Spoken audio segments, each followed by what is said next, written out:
Even the redacted Mueller report is about to make a total mess for Donald Trump and his regime. President Donald Trump has gone back and forth about his feelings regarding the release of the Mueller report. First, he said he didn't mind the release. Recently he's resumed his previous attacks on Mueller's team and the report itself. So what gives?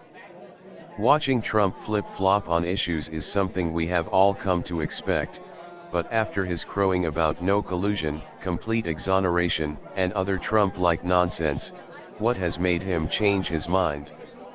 According to Rolling Stone and ABC News, he has been briefed on information in the report that points strongly to his guilt on obstruction. When William Barr issued his ridiculous summary of Mueller's report, Trump wore out the terms no collusion and no obstruction.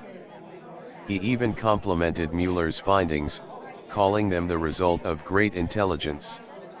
Mueller's actual report found no such thing. In fact, he was clear that the information does not exonerate the president. Trump, of course, chose to ignore that one very powerful sentence, which may now come back to haunt him.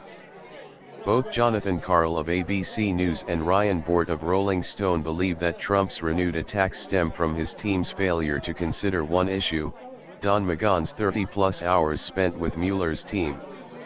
To date, no one knows the content of those meetings, and any information he provided may well be contained in the report. Considering McGahn's testimony and the recent leaks from Mueller's team published in the New York Times, the White House is and should be worried. According to Karl, Trump's firing of Comey, his anger at and eventual firing of Sessions for recusing himself, and Trump's purported attempts to fire Mueller all point toward his guilt on obstruction.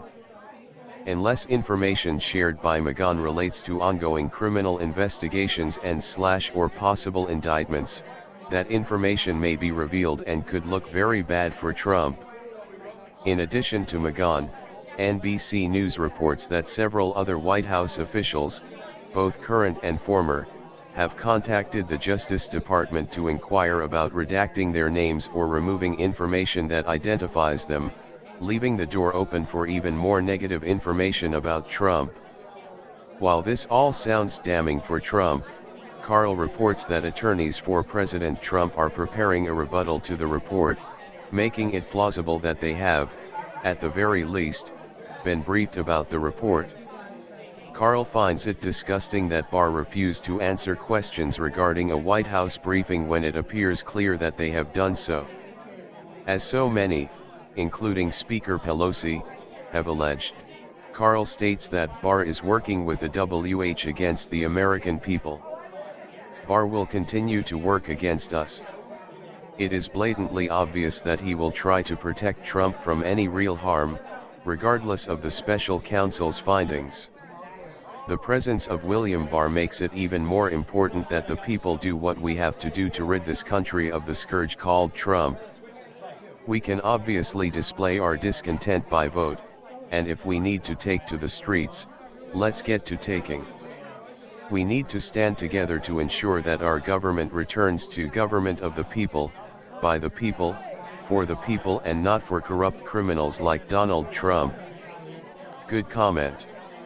Even Judge Knapp on Fox stated that Barr will be considered as obstructing on behalf of Trump, with any redactions.